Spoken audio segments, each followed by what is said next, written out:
What's up, everyone? Welcome into DodgerHeads, presented by DodgerBlue.com, your home for the 2020 World Series champion Los Angeles Dodgers. My name is Jeff Spiegel, joined today by Justin Lorber. And Justin, it's the old cliche. It all comes down to this. The Dodgers have played 162 games. It comes down to one game, the Dodgers versus the Cardinals. And that's what we're going to talk about. Justin and I are going to do a deep dive, but let's start big picture. I shared some of these numbers on our live show last night with Daniel, but the Dodgers have tied the franchise record in wins. They have tied the second best win percentage in franchise history. They have accomplished just the third 100-win season in franchise history dating back to 1973. But it's one game against the Cardinals. The Dodgers are heavy favorites. The Cardinals are currently plus 175, which for football bettors, that's equivalent to about a 4.5-point underdog in an NFL game. And so before we get into the deep numbers, Justin, I'll start you with this softball. Does the line surprise you at all? The Cardinals have won 19 of 20 dating back to when, right before, I should say, they started resting folks a couple days ago. They've got a top 6 or 7 Cy Young finisher on the mound. Are you surprised that Vegas believes there to be such a big gap between the Dodgers and Cardinals? No, I mean, they're how many games apart are they? They're almost 20 games apart. Yeah, 16. And yeah, so we know from past years that whatever momentum teams build in September doesn't really have a strong correlation with how they perform in the postseason. If you want to look back to the Dodgers in 2017, who had a horrid late August, early September, and then ran through the NL all the way to the postseason, all the way to the World Series. So we know that that's not a factor. The Dodgers are the better team. Pitching, hitting, defense may be questionable, but of course that the third most important thing. Yeah, defense, asterisk mark, depending on who the Dodgers put out there, right? Which is one of the things you and I will talk about. But here's the plan for today. We're going to go through kind of a big picture overview of the season that the Cardinals had, the season that the Dodgers had, talking about offense, runs per game, ERA, bullpen ERA, that kind of thing. Then we're going to do a deep dive on Adam Wainwright, how the Dodgers match up against him, both historically as well as this season. Same thing with Max Scherzer. Justin's done a lot of stuff on bullpen names that the Dodgers might have to be aware of. And then we will get to probably the most fun and controversial conversation, which is how did the Dodgers actually fill out the lineup card on Wednesday? But let's start with big picture stuff. Many of you know this. The Cardinals are on fire. Dating back to September 11th, they've won 19 of their last 22, including a stretch in which they won 17 in a row. They finished the season 90-72, 16 games back of the Dodgers for the first wild card spot, but 7 games ahead of the Reds for the second wild card spot. Offensively, they're 20th in runs per game, 19th in on-base percentage. Pitching-wise, they have the 12th best ERA, just under 4. Their bullpen is somewhere in the 8 to 11 range, depending on if you look at FIP or bullpen or ERA. If you want to go just in this last stretch, the ERA is down to 3.15. The runs per game is up to 6.23. So obviously, they've been on fire. The Dodgers, on the other hand, much more consistent, 4th in runs per game, 5th in on-base percentage, 1st in ERA, 2nd in bullpen ERA. And they are on their own streak, by the way. This game will be at Dodger Stadium, and the Dodgers arrive on a 15-game home win streak, which is the best mark in franchise history. So you mentioned this, Justin. It's easy to get caught up in this 19 of 22 from the Cardinals, but when you look at the numbers, it does feel like there is a sizable gap between these two. And I'd love to hear you unpack a little more. I mean, do you just throw away kind of the last month and say, I don't really care that they've won 19 of the last 22? Like, let me ask it this way. Which number matters more to you? The fact that they've won 19 of their last 22 or the fact that they're 90-72 on the season? The latter. It shows their overall season performance. And, a team can come in hot and they can lose one game. And that's all this is. This is one game. And I don't think you can apply even the Dodgers' home win streak. I don't necessarily think that applies. Part of the reason they have that win streak is because they're a really good baseball team, and they're a really good baseball team at home, and they've been playing worse baseball teams at home. Yeah. And they've been able to rack up some wins. So just one game, all that is kind of out the window.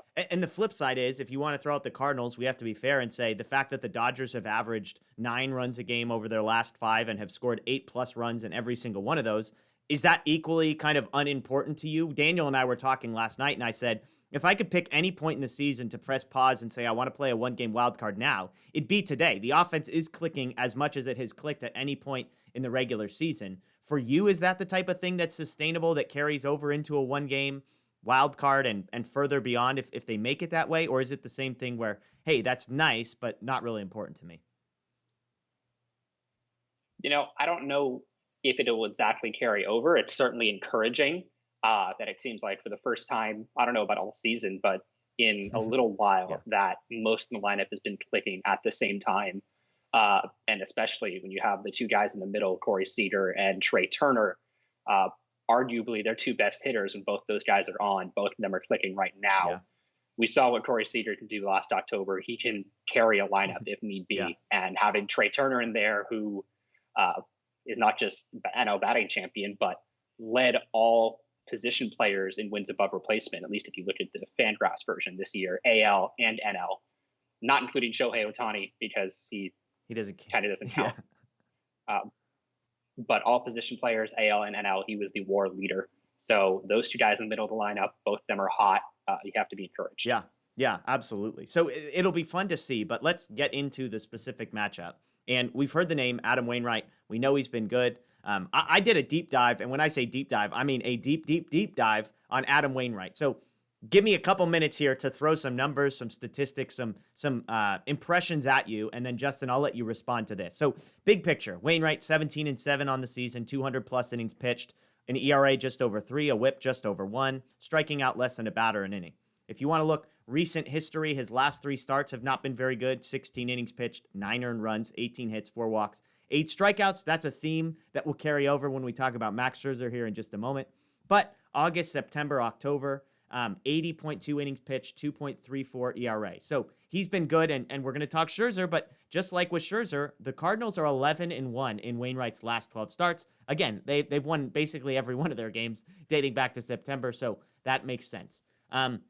One other interesting nugget, he did make the only a start for the Cardinals in the postseason last year, 3 1/3, 6 hits, 2 earned runs allowed against the Padres. When you look a little bit below the numbers, this is where things get interesting. You look up his StatCast metrics. There's nothing really elite about Wainwright. He's above average in exit velocity, expected weighted on base average, hard hit percentage, barrel percentage, walk rate, that kind of stuff. But then there's some numbers that are honestly somewhat alarming. His whiff rate is in the 7th percentile. That means 93% of pitchers in baseball are better at generating swings and misses than Adam Wainwright. His strikeout percentage in the 30th percentile. As far as makeup of his pitching, you can expect 34% curveballs, 28% sinkers, 22% cutters, 10% four-seam fastballs, 6% changeups. The curveball and the sinker are kind of his put-away pitches right around 22% of the time. Now, righties versus lefties, he gets the sinker in on righties and the curveball against lefties more often. Now, the good news for the Dodgers is against right-handed pitching, they're one of the best teams in baseball. They're 7th in OPS, 7th in weighted runs created, 5th in home runs, and 1st in walk rate. And you mentioned a couple of these guys. Corey Seager, feasting on right-handed pitching, 912 OPS. Will Smith, 912 OPS. AJ Pollock, 902 OPS. So you've got 3 guys with over a 900 OPS against right-handed pitching. Trey Turner, 857. Mookie Betts, 853. Justin Turner, 837. Matt Beatty, 750. Interesting note just to throw out there. Gavin Lux, 747. Over this last stretch, even higher. He's 12 for his last 36 with more walks than strikeouts against right-handed pitching. Chris Taylor, 733. Big picture looks good, but since September 1st, he's just 2 for 36 against right-handed pitchers with 4 walks and 17 strikeouts. Albert Pujols, 495 OPS. Not great. Cody Bellinger, 601 OPS. One more set of numbers that I'll throw at you, Justin, and then I'll let you respond. Career-wise, there's some interesting numbers. Trey Turner, 857 career OPS against Wainwright in 14 at-bats. He's 5 for 14 with 2 doubles. Justin Turner, 3 for 9 in his career against Wainwright with a pair of doubles. AJ Pollock, 3 for 8 with a double. So all 3 of those guys in the 850 to 900 OPS range. Albert Pujols, 1 for 10 with 6 strikeouts. Cody Bellinger, 1 for 8. Corey Seager, 2 for 7. Chris Taylor, 1 for 6. Mookie Betts, 2 for 4. And Will Smith, 0 for 3. So a lot of stuff there. I would highlight a couple things. First of all, the fact that he's a right-handed pitcher, I think, plays into the Dodgers' strengths a little bit. I think they feast. I mean, they probably feast against just about anybody. But when you're talking about, oh, yeah, let's make life easy for Trey Turner, AJ Pollock, Corey Seager, and Will Smith, I like where that's going. I like that Trey Turner has a positive career record against him, Pollock, Justin Turner as well. So all of that to say, where are you at on Adam Wainwright? Is this a guy that you're afraid of in this outing, or is this a guy that you feel like, you know what? We did get him for 4 earned runs last time we saw him. Some of those came in the 9th inning, but I feel good about my chances with Wainwright on the mound. You know, not sure if you feel great, but certainly better than most of the teams that you would face in this wild card game. If the Reds had gotten into this game, Yeah. you're likely facing Luis Castillo, who did not start off well but had a great second half. If the Phillies had gotten into this game, you're facing Zach Wheeler, who not only shut down the Dodgers earlier in the year, but has a solid argument for the Cy Young. Yeah. If the Padres had not collapsed and somehow gotten into this game, you're facing a good lineup with Blake Snell, who was great in the second half, although I believe he went on the injured list recently. That whole collapse was just They finished ended up being bad for finished the Dodgers. closer. They were 5 games better than the Rockies. That's where the Padres finished, 5 games ahead of the Rockies. So, side note to all of this, but that, I don't know, funny maybe is an inappropriate word there, but it's entertaining. Yeah, so I think overall, if you're looking at the alternatives that you could have had, you're probably taking Wainwright and the Cardinals over most of those, even with the hot streak. Wainwright, he's been really good this year. He hasn't been, anything better than league average in his last 4 years. So him actually, I think he's at 4 wins above replacement this year, which is pretty impressive in an age 40 season after not being good for a few years. And I was looking at his Savant page as well, and whiff rates on every one of his pitches is actually down from last year, except for the changeup, which is his least used pitch. He's outperforming his expected ERA by almost a full run, but as a guy who doesn't strike out a whole lot of guys and limits hard contact, that's something that you might expect. And of course, that's exactly what's happening. So he's going to keep them off balance. He's not going to get a whole lot of whiffs. If he is, that would be an issue. Yeah. But he's going to try to keep them off balance and, try to go as long as possible, I think, into this game. Now, one thing I was thinking of, obviously with Muncy being out, that hurts us, this in particular, but most of the time the Dodgers' approach is work up the pitch count and just try and wear out a starting pitcher. You're not going to wear out Wainwright. This is a guy that is a throwback in which he's going into the 9th inning multiple times. I mean, I think he might have led the league in innings pitched. So with a guy like that hey, we're not going to wear this guy out. Does that change your approach if you're the Dodgers at all? Is there less of an emphasis on working counts?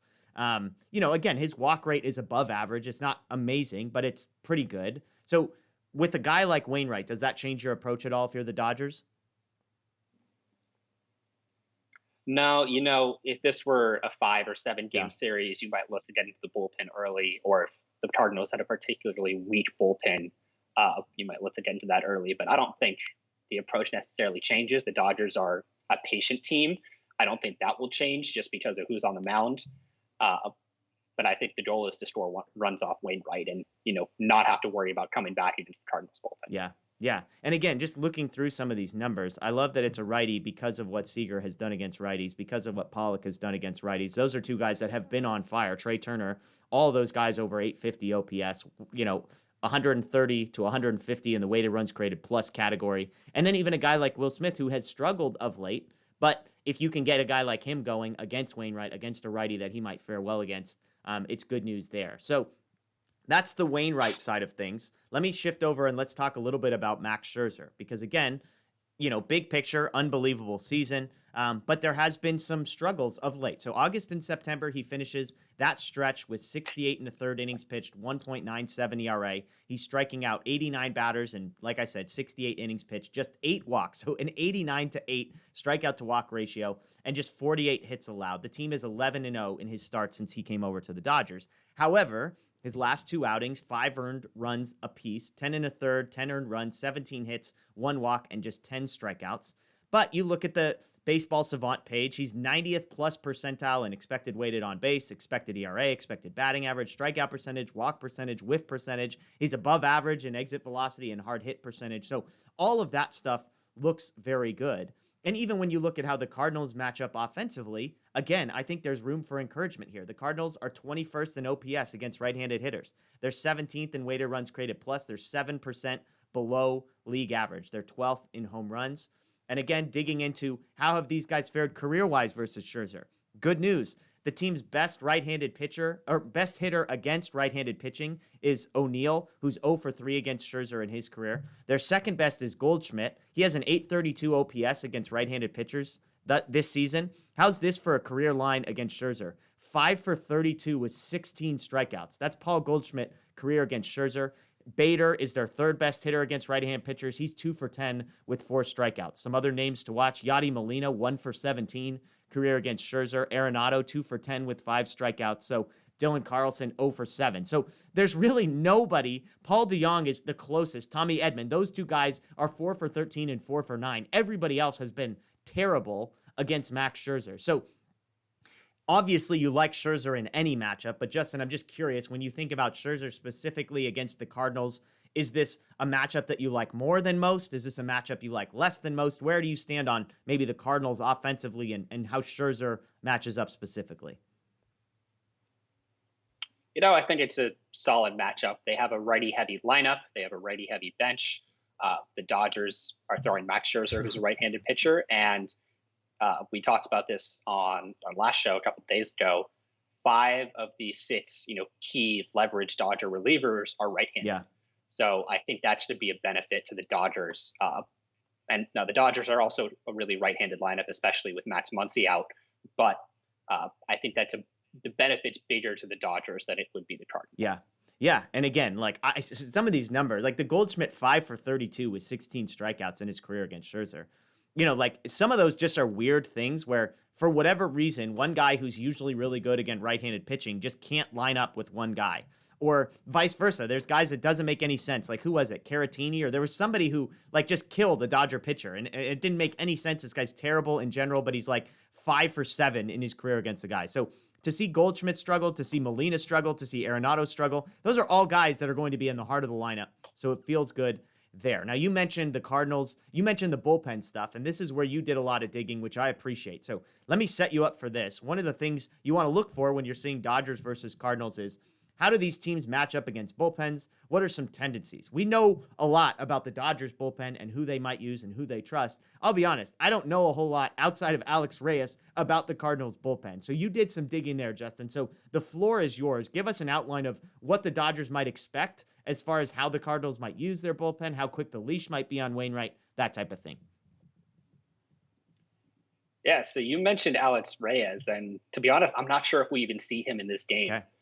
Even if the Cardinals have a lead or it's a close game or it's tied or whatever.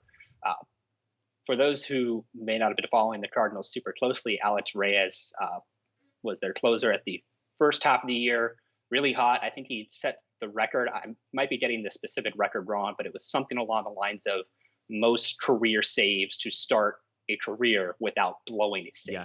So even though he's been in the league for a couple of years, in terms of save opportunities, the most consecutive saves without blowing one. Believe that record is his that he set earlier this year. Had a horrible second half, was demoted from the closer role. And to be honest, I'm not even sure if we see him. Okay. Their number one leverage reliever is going to be Giovanni Gallegos. He's been with them for a couple years. He can go multiple innings. So in a close game, he's someone who you can see being brought into the 7th and the 8th inning and going another inning. They also have a guy who, I'll be honest, I did not know who this was until earlier today. His name's Luis Garcia. Predictably, he throws an upper 90s sinker with a really good slider. He's become one of their key leverage pieces. Genesis Cabrera is probably their best lefty, upper 90s fastball from the left side, although pretty sure the Dodgers hit him when they were in Dodger Stadium a few months ago. I think the Chris Taylor 14 pitch at bat, I think that was off Genesis Cabrera, if I'm remembering correctly. So the Dodgers have seen him before. A guy who some people might not expect to come out of the bullpen in this game is Jack Flaherty, who has been injured for the majority of the year, recently came back, has been working out of the bullpen. He's someone who I would expect to see in this game, potentially early on. Now, depends how long Wainwright will go, and I'll get into some of those trends in a minute. But he is someone who we could see in the 5th or 6th inning come in and pitch maybe an inning or two. And obviously, Jack Flaherty, when healthy, is their best pitcher, starter, or reliever. If he were healthy and if he were on schedule, you would expect him to start this game. In terms of length and what we might expect to see from Wainwright, last year against the Padres in that 3-game series, Wainwright and Kwang Kim, I think that might be a mispronunciation. Kwang Kim, probably. Anyways, so both of those guys went 3 1/3 innings, and then Flaherty went 6 innings against the Padres in Game 3. So Mike Schilt, not totally afraid to pull his starter early if they're struggling. Neither Kim nor Wainwright was especially struggling. I think Kim gave up 3 runs. You mentioned Wainwright gave up 2. So not especially struggling, but even not in an elimination game, Schultz still pulled the trigger early, brought in the bullpen. We also had those extra 2 roster spots last year when they had 28-man rosters. That might have made it a little easier for him to do so, but still something he did. Back in 2019, when they beat the Braves in the NLDS and then lost the Cardinals, got swept, or lost to the Nationals, got swept by the Nationals in the NLCS. A lot of longer starts. Their starters were also typically very good in those series. I believe against the Braves, their starters didn't give up more than 1 earned run in any of those starts. So they were comfortable. He was comfortable leaving them in for longer. The only time he really pulled the starter early was in Game 4 of the NLCS, the game that got swept. And that was because Dakota Hudson gave up, I think it was 6 or 7 runs, 5 earned in just a third of an inning. He faced 8 batters and only got 1 of them. That'll do it. That'll do it for you. When you're down 3-0, it's not super surprising to see a guy pulled like that. But, this is a 1-game playoff. Whoever wins will have a day off in between this game and the NLDS, a chance to rest their relievers. So I wouldn't expect Wainwright to go 3 or 4 innings. I think, he's the ace, he's the alpha in that rotation, especially with Flaherty gone. Schilt will probably leave him in for at least 5 innings if he's doing well enough. But if he's struggling, I don't think he'll hesitate to pull the trigger and bring in someone like Jack Flaherty if he has that kind of weapon in his bullpen. Yeah. Yeah, and I mentioned this up the top. I mean, their bullpen ERA was 11th in baseball this season, 3.97, so just a tick better than their starters. If you want to look at FIP, they were 8th in bullpen FIP, so slightly better there. And again, overall from a pitching staff, they were at 3.15 over this last stretch dating back to September 11th. And so it's a solid bullpen. These are all playoff teams we're talking about now. So to say they're 10th, that sounds really good. But when you're talking about theoretically like the top, 10 teams in baseball, you want to be a little bit closer to the top 5 probably than that. But again, in a series like this, you're not going to see the entire bullpen. So if they have 3 or 4 guys that they trust, that could be weighted one way or the other. With Flaherty, it's nice that he's another righty coming out of the bullpen, right? So like you mentioned one lefty, I believe. But again, it feels like a righty heavy bullpen. Is that a fair assessment? So they do have quite a few lefties. TJ McFarland, Andrew Miller, who is not the same guy he used to be, but he's still there. Kim, who I mentioned earlier, was a starter, has been in the bullpen recently. So they do have lefties. If they want to, match up Corey Seager against a lefty every at bat, after the 5th or 6th inning, they can do that. But I think they're high leverage guys, Gallegos, Garcia, maybe Reyes, potentially Flaherty. For the most part, are going to be righties. Yeah. And I can't remember if it's Seager or Muncy. They always bring lefties in to face them. And every time the announcers are like, yeah, just so you know, this guy actually hits better against lefties than he does against righties. That might have been Muncy. But it just always feels like, oh, we got to get the lefty. And sometimes it's like, and look, each lefty is different. Is it the lefty that's coming from way side? Does he have nasty breaking pitches? Does he try and throw with velocity? But but with the 3-batter minimum, that could be, you bring in a lefty to face Seager, knowing that you have 2 more righties behind him if you can't get Seager out. And, do you really want to bet on getting Corey Seager out, even if it's a lefty-lefty matchup? So, yeah, it's interesting to hear about Reyes because that's one of those data points that I wasn't necessarily privy to. I know he's been struggling of late, obviously still the 3.24 ERA on the season, 29 saves, but it'd be fascinating to see how they utilize him this postseason. On the Dodgers side of things, I think we're probably a lot more familiar. Like Wainwright, you're expecting Scherzer. He's not going to have a short leash. I mean, unless he gets to 3 or 4 earned runs, I can't imagine he's out of this game before the 6th or the 7th inning. And then from there, it's Treinen and Jansen. Is that a fair assessment of how you see this one playing out on the Dodgers side? I'm not sure if they'll go straight to Treinen and Jansen. I think if they need them for more than 1 inning, they'll use them, but I don't think that's going to be the default. Yeah. They have other guys they trust. They don't need to, make those guys work harder than they need to this year. That's one of the benefits of this bullpen is there are 5 or 6 guys that you can roll out there in a tight game and feel confident in. So I think, if Scherzer goes 6, leaves with like a 1 or 2 run lead, you could see a number of guys. You could see Corey Knebel. You could see Joe Kelly. You could see Alex Vesia, maybe even Phil Bickford, although it seems like he's probably number 6 out of those 6 that are in the trusted group. So it'll be interesting. if Scherzer can go 7, then you can say, all right, well, you hand it off to Trinan and Jansen, and hopefully there's your ball game. But it'll all depend, of course, on how many runs are ultimately scored. Who's the number 3 righty for you? I mean, we were talking about this with Daniel. I think a lot of people love Knebel, but I just haven't seen them utilize him in a way that tells me that they trust Knebel in the same way that maybe the average fan might. It feels like he's been relegated to low leverage situations, being an opener, that kind of stuff. It feels like Kelly would be number 3 on that list. I'm not saying that's how I would draw it up, although I've come around on Joe Kelly. I mean, I'm sure a lot of Dodger fans have, but I'm much higher on Joe Kelly today than I was 6 to 9 months ago. But Kelly's probably 3 for me. Knebel 4 as far as righties. Vesia seems more relegated to the do we have a lefty that we need to get out sort of specialty role. I don't think you would just put him into a situation ahead of either Kelly or Knebel if it was involving getting righties. Is that fair? Yeah, I think that's probably fair. If I were picking, I would probably use Knebel. If you're going 7, 8, 9, probably use Knebel in the 7th. But if I were making a prediction, I think Kelly seems like he's gotten that usage more this year. Yeah. It was interesting. I was doing a little digging on historical numbers. For Blake Trinan, just a few guys have faced him. Arenado's 1 for 8 in his career. Yadi Molina's 2 for 6. Paul Goldschmidt 0 for 3. Jansen obviously has some bigger numbers against Goldie and Arenado. Goldschmidt is 6 of 25 with 1 home run and 8 strikeouts. Arenado's 4 for 16 with 1 home run and 4 strikeouts. Molina is 2 for 5. And then O'Neill, Carlson, Bader, and Edmond combined are 0 for 5 in their career. So again, good news there. There's not any guy in the lineup that you're like, oh, shoot, this guy owns Scherzer or he owns Jansen or he owns Trinan. I mean, like literally there's nobody that feels good about their chances against any of those 3, which I think is a good setup. And so, I mean, last thing on the bullpen, and then we can get into some lineup decisions.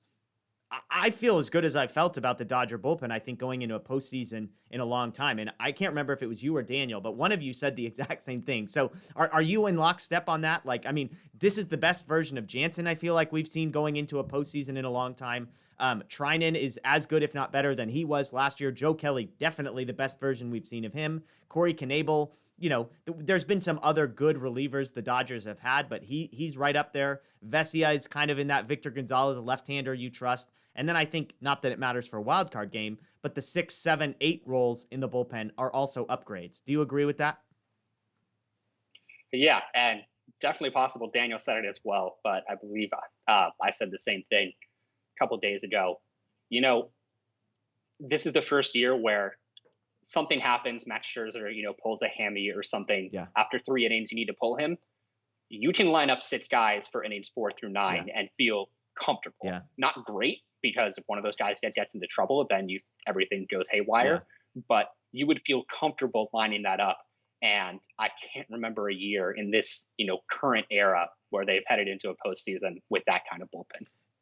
Okay, let's talk just through that real quick, because I know this is a question that we're going to get from a bunch of fans. So we talk about there's 6 guys that we trust: Jansen, Trinan, Knebel, Kelly, Vesia, and Bickford in some order. Probably pretty close to that order, but we'll just say in some particular order. I know the question everyone's going to ask is there any chance that a starting pitcher gets used in a relief pitching role at any point in this game?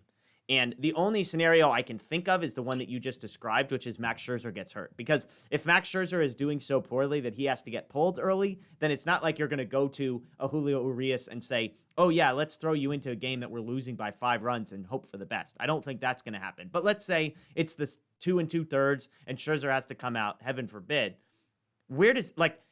Would all 6 of those other guys have to have been used before you get to Urias? Like, is Urias 9th on the list? Is he ahead of any of those guys? I can't imagine. I mean, Gonsolin would be the only other starter, but I don't think he's really an upgrade over literally any of them. I mean, I think Evan Phillips would be an upgrade over Gonsolin coming out of the bullpen. So is there any scenario you can imagine where Urias is one of the first 4 or 5 guys out of the Dodger bullpen? Probably not. Just because he's going on short rest. Yeah. Now, presumably, if you win this game, he's your game 2 starter in the NLDS. He would start Saturday. So it would line up for like some kind of bullpen session. I just don't see a need to. Yeah. It would kind of remind me of Dave Roberts using Kershaw in Game 5 of the 2019 NLDS. Yeah. It was something that they planned for. They wanted to push through really without kind of a need. And I don't think there's a need for that because you have 6 guys in the bullpen that you can use in close games and feel comfortable with. Yeah. And even Evan Phillips, he's pitched okay. Justin Brule has pitched in like some close games. So I don't think it's necessary. Yeah. It would be a really aggressive move, and it would be hard to fault them for it because he's one of your best pitchers, and this is a winner take all game. Yeah. So to get him into the game, you could argue would give you the best shot. I just don't think it's necessary. He hasn't come out of the bullpen the entire year. I think you leave him and you hope you win so that he does get another start in the NLDS. Yeah, and I mean, the one nice thing is if you mess up his schedule and somehow he can't pitch in game 2, Tony Gonsolin could start that game. You could do some form of a bullpen, and then he'd be fully rested for game 4 with Max Scherzer pitching game 3. So it's not like the total end of the world, and if you're looking long-term, could you set it up for something like that? But so there you go. So let's talk lineup now, because again, to me, this is the most fun, the most controversial conversation. And we'll start with a question that I'll admit it hurts me to even think about this, to even ask this, but I think it's a fair question. Mark Tripsick asks, Max Scherzer seems more comfortable and has had better outings with Austin Barnes behind the plate. In a must-win, do we start Austin Barnes? He only had one bad outing with Barnes. That was in Colorado, 0 earned runs in September and through the end of August. That was Mark's question. I did some digging on this. Will Smith has caught, I believe it's 6 games from Max Scherzer. Austin Barnes has caught 5. Will Smith caught his first 4. Austin Barnes has caught 5 of the last 7. The total lines would be this. He caught 34 2/3 innings from Will Smith, 29 hits allowed, 4 walks, 10 earned runs, 40 strikeouts, an ERA of 2.6 with Will Smith behind the plate. Austin Barnes, on the other hand, 33 2/3, 19 hits, 4 walks, 45 strikeouts, just 5 earned runs, an ERA of 1.38. So an ERA with Austin Barnes behind the dish of 1.22 better. Of course, both guys were behind the plate for one of these 5-run blowouts. But Austin Barnes had had seen Max Scherzer allow an earned run prior to that last outing.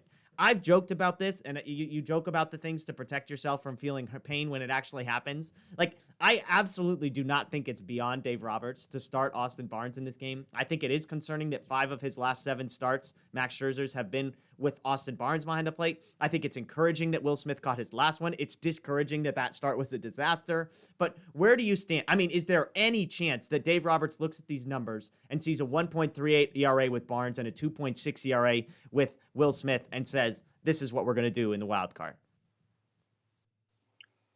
If their decisions are rooted in logic and rationality, no, there should be no chance. Catcher ERA is not a useful statistic. There's too many other variables that go into it. The defense, the ballpark, the pitchers specifically. So using catcher ERA, it's not going to get you anywhere useful. And you would hope that the Dodgers, being one of the most progressive organizations in baseball, would know that. Now, there's certainly some other things that could go into that, like pitch calling, framing, but the gap in offensive production that you would lose going from Will Smith to Austin Barnes is just too great in a one-game playoff. If this were Clayton Kershaw starting, maybe, but even then, Will Smith was arguably the best catcher in baseball, easily one of the top 3 catchers in baseball this year, offense and defense included. I don't see any way for you to leave him on the bench, especially in a game where, you're probably leaving your backup catcher on the bench unless you need him. Yeah. There's no reason Will Smith should be left on the bench. There's no DH. He's got to be in the lineup. Okay, I agree with you. I'm thankful to hear you say that. I joked with you beforehand that when I looked up these numbers and saw the 1.38 ERA with Barnes, I was like, oh my gosh, they're gonna justify this. I am just mentally preparing myself for the lineup card to come out and 8-spot Austin Barnes. I'm just preparing myself. So Justin, let me ask you one question. This is a ridiculous question. I have not seen anybody ask it. That tells me how ridiculous this question is. Is there any scenario in which Dave Roberts is so desperate to put Austin Barnes behind the plate that Will Smith is the starting first baseman on Wednesday? No. I mean, we saw what happened in San Francisco that one game. And look, to his credit, it was a solid stretch. Will Smith is 5'10". Most other first basemen are typically taller. Yeah. So you understand why the play wasn't completed there in San Francisco. But he hasn't played first base, I think he said after the game, since college, since he was at Louisville in practices, not even in games. He was drafted in 2016. That's 5 years ago. So you go back probably another couple years. those are just those are that's the way you make mistakes Yeah. in a one game playoff.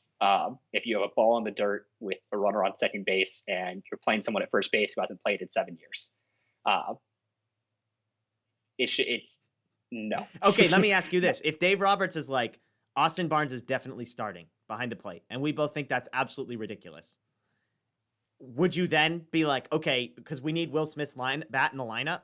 Or would you say, if that's the case, I still want a better defensive option at first base? Like, I know this is a crazy hypothetical, but my psychotic brain, it's not out of the realm of possibilities that Austin Barnes is starting at catcher. So I'm trying to find ways to get Will Smith in the lineup under that nightmare scenario.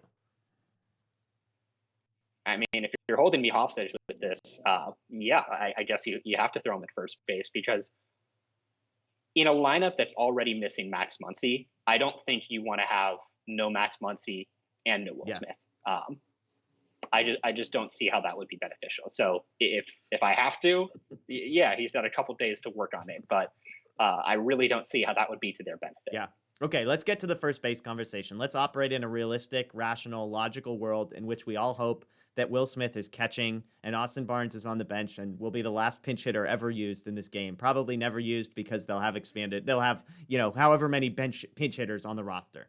First base and outfield are the two. What do we do in this spot? Obviously, Max Muncy out for the wild card game, likely out beyond that. But at least for this game, you've got a decision to make with one outfield spot besides Mookie Betts and besides AJ Pollock, and one first spot at first base. So at the first base spot, I think there's three obvious candidates. It's Matt Beatty, it's Albert Pujols, and it's Cody Bellinger. Dodger Blue, we ran a poll asking fans who you would like to see. The options were Beatty, Bellinger, Pujols, or a platoon. When I checked, 22% said Beatty, 25% said Bellinger, 24% said Pujols, and 28% said platoon. So obviously, based on the matchup. You've got a right-hander on the mound. Albert Pujols is a right-handed batter. Beatty and Bellinger are both lefties. I have a very strong opinion here that will surprise nobody. But for you, those three, and we can get to the outfield conversation in a moment, although they are tangentially related, who would you have as your starting first baseman? I'm a little surprised to hear how high Bellinger was pulling. Oh my gosh, it's shocking to me. Yeah. I wouldn't expect that, given what the fan base is generally. I think they heard Daniel. Daniel on our live show last night was just like sipping the Bellinger Kool-Aid. I couldn't believe it. So maybe Daniel's just a really persuasive guy on these live post games. Maybe. I would probably also go Bellinger. Okay. Matt Beatty probably provides you with the most offense, but in a one-game playoff, there's no guarantee. He could go 0 for 3. He could go 3 for 3. I'll take the elite defense at first base, and then if you need more offense later in the game, you can move Bellinger to center and put in Beatty at first for whoever ends up playing the third outfield spot. Okay, I'm going to save my thoughts because I'm going to combine my thoughts on outfield and first base simultaneously. So outfield then, if you've got Bellinger at first, you're probably looking at, I suppose Matt Beatty could be an outfielder. Chris Taylor could be an outfielder, and Gavin Lux would be an outfielder. Now, if Beatty were there, you're obviously not putting him in center field. That would require Mookie Betts moving over to center field.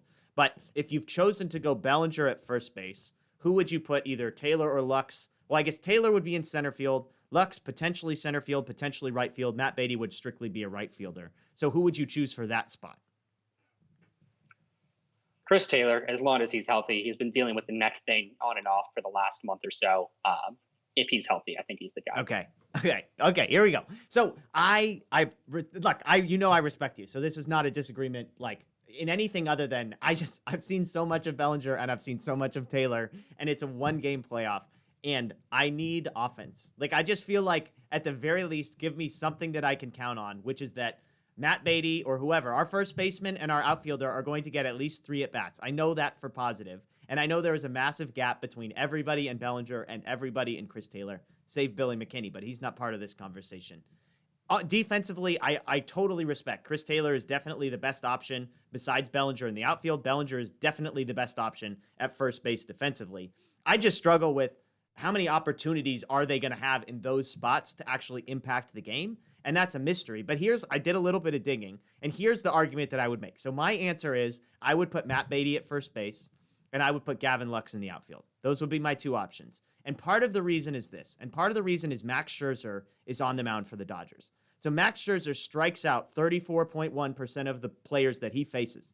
Every time a hitter comes up, 1 out of every 3 of them is striking out, not even putting the ball in play.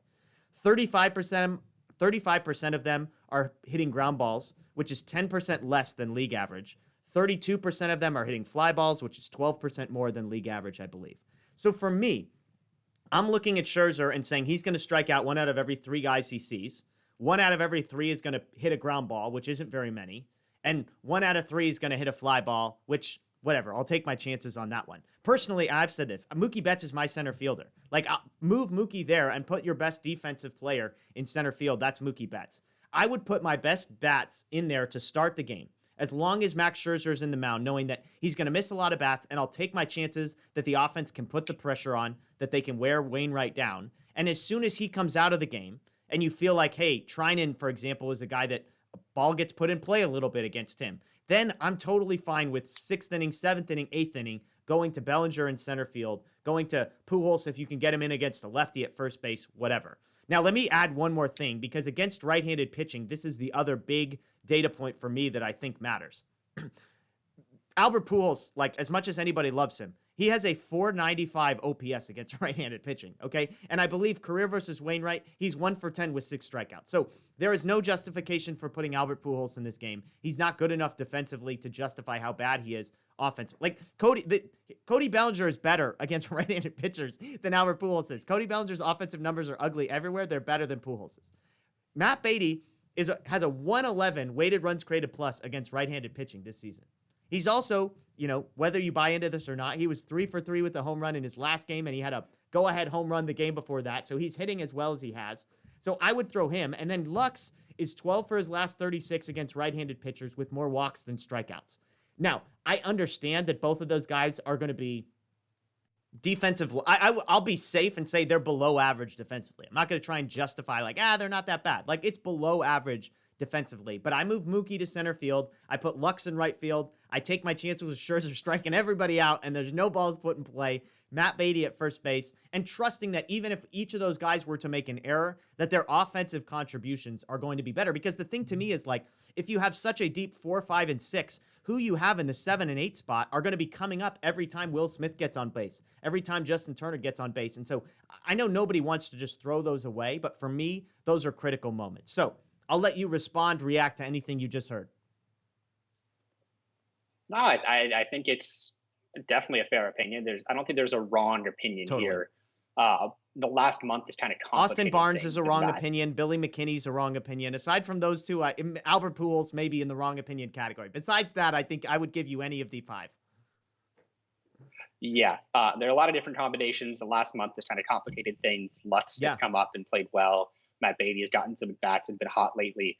I think if I were to make a prediction, I think you would get Taylor in center, Beatty at first, with Bellinger coming in at some point, whether it's center field or first base, as a defensive replacement. Okay. I think that's how they'll most likely start. I agree with you in that. I think the most probable scenario is they go offense early and hope that, and of course, Chris Taylor's played plenty of center field, so you don't really worry about him there. I would have concerns starting Lutz in center field. He's played well for someone who wasn't an outfielder before the last month. With the biggest caveat ever, he has played well. Yeah, no, he has. He has impressed in center field for someone who wasn't an outfielder. And I think, next year could be a spot where we see more of him. But in a 1-game playoff, I don't think you would put him out there. I think you need 3 guys who are experienced outfielders, whether that's Chris Taylor, whether that's Cody Bellinger, guys who are going to give you solid defense and that nothing against him because he's made a ton of progress in a really short amount of time defensively. I mean, do you think Mookie in center field, is that an idea that makes any sense to you? The question I would ask is what end there? Yeah. To what end? To justify putting a better bat in right field, whereas you trust those guys way less in center field would be my argument. Yeah, I guess I think you would rather have Lutz in center field than right field, because the speed and athleticism isn't the issue. Yeah. It's everything else. It's everything else besides the speed and the athleticism. Which, again, to be fair, you cannot put unrealistic expectations on a guy who has literally never played the position. Yeah. So I have no problem with putting Mookie in center. I just don't know what good it would do. If that means you're trying to get Matt Beatty in the lineup in right field, well, then who goes to first base? Maybe Pujols if there's a lefty, but that's not how you would start out, Yeah. like you said. That would be late game. So it's a move that they have. I think no one has any problem with Mookie playing center. But I don't see a scenario that would start him in center aside from Billy McKinney being the starting right fielder. Which, oh man, like if Austin Barnes is on the table, you better believe that Billy McKinney is on the table. But that's the piece, right? It's like McKinney, yeah. Would you rather? Yeah, I mean McKinney is like a solid guy. Like he's a worse defensive option than Bellinger and on par offensively, right? The same with Taylor. Like those guys are all maybe equivalent offensively, but like if you're just going to go the Billy McKinney route, just give me Bellinger, give me Chris Taylor, and at least justify it by saying we want the elite defense rather than sort of being above average in one spot and atrocious in the other. So your prediction then, if I heard you right, was Chris Taylor in the outfield and Matt Beatty at first base. I think that's how they'll start. I wouldn't be surprised if it's Bellinger at first base. But if I were to make a call, and it's not an overwhelmingly obvious one, I think it could go either way. Yeah. Max Muncy being hurt, like they have so much flexibility with so many of their positions. And it's really odd that first base is the one position where now they kind of have to scramble. And it's like, okay, well, who goes there? Because Bellinger, ideally, you want him in center field closing out games. Yeah. But he's also now your best defender at first base. Yeah. So that dilemma is an interesting one in that for most teams, your first baseman gets hurt, you shift some guy over. With the Dodgers, it's the position where they probably have the least amount of flexibility. Yeah, it is interesting because on one hand, it's the position that they're maybe the best suited to cover from the perspective of Albert Pujols is your best bench bat. So if you want to try and replace offense specifically against lefties, you feel better about Pujols than you would say like an Austin Barnes coming in and having to fill in at catcher. The flip side to that is exactly what you just said, is it just kind of messes everything else up and throws a wrench into it.